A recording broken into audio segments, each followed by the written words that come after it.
Good afternoon students. तो जैसा कि आप सभी जानते हैं, सेवन्थ क्लास आपका चैप्टर चल रहा है साइंस में, जिसका नाम क्या है, न्यूट्रिशन इन एनिमल्स। तो देखो, इस चैप्टर में आप पढ़ रहे हैं disorder in the digestive system. ठीक है जी, क्या पढ़ रहे हैं? Disorder in the digestive system, यानी डिसऑर्डर माने रोग होता है। तो रोग आप पढ़ रहे हैं किसमें? डाइजेस्टिव सिस्टम, यानी पाचन तंत्र का रोग पढ़ रहे हैं। ठीक है, तो देखो, इसके अंतर्गत मैंने इनडाइजेशन आपको पढ़ाया था। इनडाइजेशन क्या होता है? यानी अपच, इसमें भोजन नहीं पचता है, मैंने पढ़ा दिया था आपको। इसके बाद देखो कॉन्स्टिपेशन। कॉन्स्टिपेशन क्या होता है वो भी मैंने आपको पढ़ा चुका हूँ, है ना। कॉन्स्टिपेशन को कब्ज कहते हैं। आइए फिर आज की क्लास में पढ़ेंगे हम एक रोग है जिसका नाम क्या है? डायरिया। ठीक है जी, डायरिया रोग कौन सा है? देखो आगे पढ़ें। डायरिया के अंतर्गत द कंडीशन इन विच, है ना, ऐसी कंडीशन जिसमें excessive and frequent faecal discharge of fluid leaves as bowel, है ना, इज कॉल्ड डायरिया। यानी द कंडीशन, ऐसी कंडीशन इन विच जिसमें एक्सेसिव माने अधिक, एंड फ्रीक्वेंट और जल्दी जल्दी, फेशियल डिस्चार्ज, ठीक है ना। तो जो डिस्चार्ज होता है यानी एक तरीके से लूज मोशन होने लगते हैं इसमें। ठीक है, लीव्स माने क्या होता है? यानी जो साल्ट होते हैं, शरीर के पोषक तत्व होते हैं, वो जल्दी जल्दी बाहर निकलते रहते हैं फेशियल डिस्चार्ज के माध्यम से। तो इस रोग को क्या कहते हैं? आप डायरिया कहते हैं। आगे देखो, इट मे बी कॉज्ड, इसका कारण क्या है? बाई केयरलेस ऑफ ईटिंग और ड्रिंकिंग। केयरलेस का मीन्स क्या होता है? ध्यान ना रखना। किसका? ईटिंग का और ड्रिंकिंग का।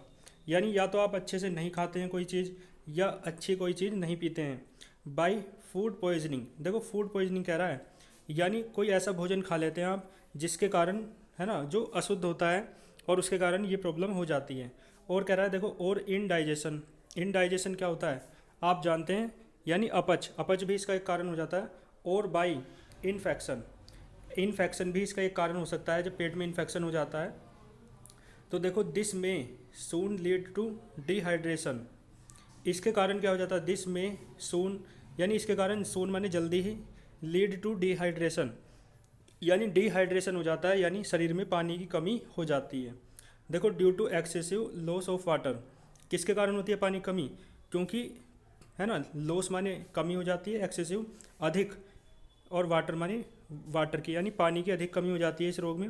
And salts from the body, और जो लवण होते हैं, है ना, वे शरीर से बाहर निकल जाते हैं। तो देखो, diarrhoea should not be neglected, जो डायरिया रोग है इसे आप नेगलेक्ट नहीं कर सकते। ठीक है ना, यानी आप इसे नज़रअंदाज नहीं कर सकते।